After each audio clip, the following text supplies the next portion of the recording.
Đi thở. Đúng rồi. Đúng rồi. Rồi ổn rồi. Rồi ổn. Nhé.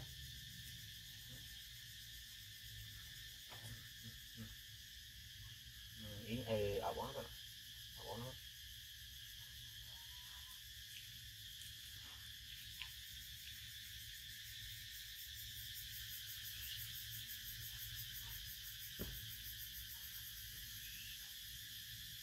Rồi ổn.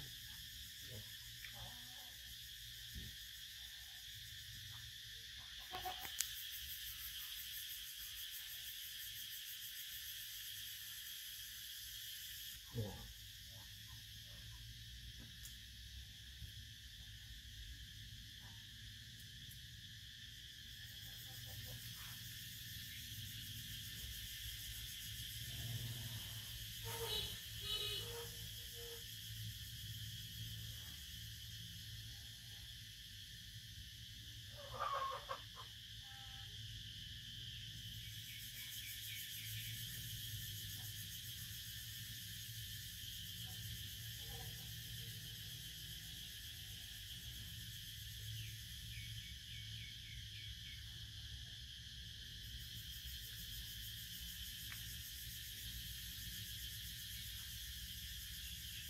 Đi nữa.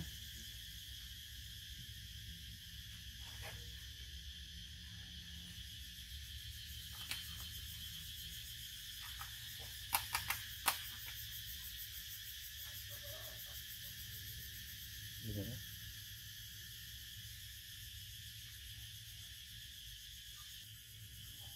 Đi nữa. Để đấy còn ở bóng. Kịp cột.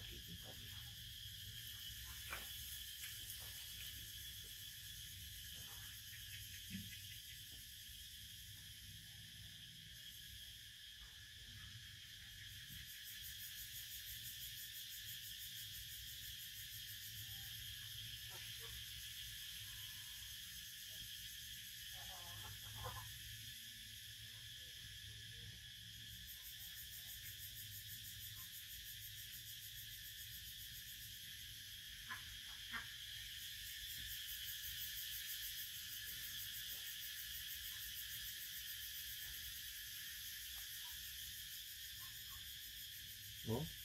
Đi nữa. Còn đấy nhá cái này. Đi này. Đi. Ở đây để hỏi đi mặc cầu. Một câu lưng ao rồi. Ổn để. Để mặc. Đi ở trong. Mặc áo bồn, áo bồn. Đi đi, áo đi.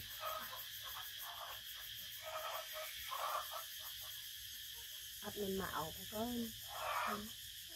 Mạo con. Chạy mạo con. Đâu mạo con. Mạo thành hơi đại vậy con á. Anh ơi. Anh ơi. Mạo con. Mạo. Mạo con.